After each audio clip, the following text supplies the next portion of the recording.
500 वर्ष प्राचीन केदारेश्वर महादेव मंदिर के जीर्णोद्धार प्राण प्रतिष्ठा महोत्सव का शुभारंभ भव्य कलश यात्रा के साथ शुरू हुई शिव कथा।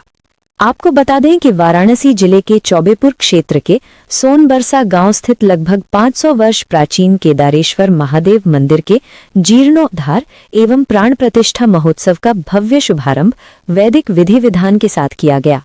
3 दिवसीय इस धार्मिक अनुष्ठान के पहले दिन प्रायश्चित, पंचांग पूजन, मंडप प्रवेश एवं मंडप पूजन का कार्यक्रम आचार्य संतोष मिश्रा के निर्देशन में कई वैदिक ब्राह्मणों द्वारा संपन्न कराया गया।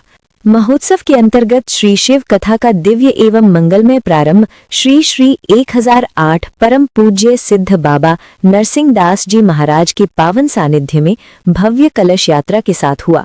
कलश यात्रा में बड़ी संख्या में श्रद्धालु भक्तों की सहभागिता रही और पूरा वातावरण हर हर महादेव के उद्घोष से भक्तिमय हो उठा।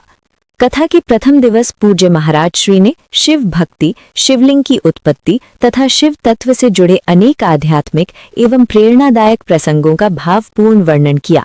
उन्होंने कहा कि शिवलिंग ब्रह्मांडीय चेतना का प्रतीक है और सच्ची शिव भक्ति से मानव जीवन में धर्म, शांति, सद्भाव और मोक्ष की प्राप्ति होती है। वहीं विश्व विराट विजय राघव मंदिर के पूज्य महंत श्री श्री 1008 महामंडलेश्वर स्वामी महावीर दास जी ने अपने उद्बोधन में बेलपत्र और शिव प्रसाद के महत्व पर प्रकाश डालते हुए कहा कि बेलपत्र भगवान शिव को अत्यंत प्रिय है और श्रद्धा पूर्वक अर्पित किया गया बेलपत्र समस्त पापों का नाश करता है। उन्होंने बताया कि शिव प्रसाद ग्रहण करने से भक्त के जीवन में सकारात्मकता, शांति और शिव कृपा की प्राप्ति होती है। ये शिव कथा आगामी 3 दिनों तक प्रतिदिन साढ़े 4 बजे से 7 बजे तक चलेगी, जिसमें श्रद्धालुओं को शिव महिमा से जुड़े अनेक दिव्य और कल्याणकारी प्रसंगों का श्रवण कराया जाएगा। महोत्सव के समापन अवसर पर 8 मार्च रविवार को दोपहर 1 बजे से विशाल भंडारे का भी आयोजन किया गया है। कार्यक्रम में मुख्य यजमान के रूप में अवधेश शुक्ला, बच्चन शुक्ला, विवेक, मोनू, अरुण, महादेव शुक्ला, आशुतोष शुक्ला, पवन चौबे, प्रवीण पाठक सहित बड़ी संख्या में गांव व क्षेत्र के श्रद्धालु उपस्थित रहे। आप जाइए, परीक्षा लीजिए, लेकिन विवेक के साथ में समझा करके भेजे भगवान, लेकिन समझ में उनको आता है जो शास्त्र समझता है।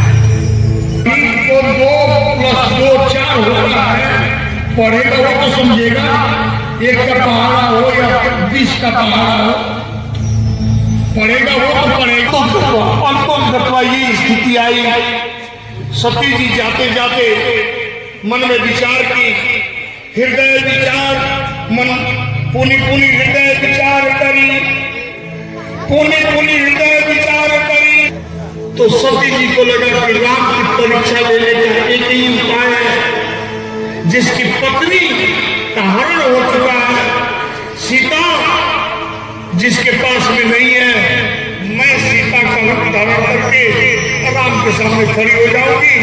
राम जी समझेंगे कि मेरी सीता समझ करके मेरे पास आएंगे और मैं अपने रूप में आकर के और उनको 2-4 बात तो सुनाऊंगी, महादेव जी को भी सुनाऊंगी। कैसे राजकुमारों को तुम भगवान मानते हो जो अपनी पत्नी को नहीं पहचानता। वहीं कथा विराम के बाद पत्रकारों द्वारा जब पूज्य बाबा नरसिंह दास जी से शंकराचार्य अविमुक्तेश्वरानंद सरस्वती जी के लखनऊ कार्यक्रम को लेकर सवाल किया गया, तो स्वामी जी ने इस विषय पर अपनी प्रतिक्रिया भी व्यक्त की। सवाल, शंकराचार्य जी लगातार जो काशी यहाँ पीठाधीश्वर है गोरक्ष पीठ के, और वो उत्तर प्रदेश के मुख्यमंत्री भी है, उनके ऊपर लगातार हमलावर है और उनका ये कहना है कि गौ रक्षा को लेकर के अभी तक किसी भी प्रकार का, जबकि सनातन परंपरा की सरकार है, लेकिन कोई भी ठोस निर्णय नहीं उठाया जा रहा है। वो 11 तारीख को लखनऊ में कूच कर रहे हैं और उनका ये कहना है कि गौ माता को राज्य माता और राष्ट्र माता का दर्जा दिया जाए। मैं इससे आपकी राय जानना चाहूंगा।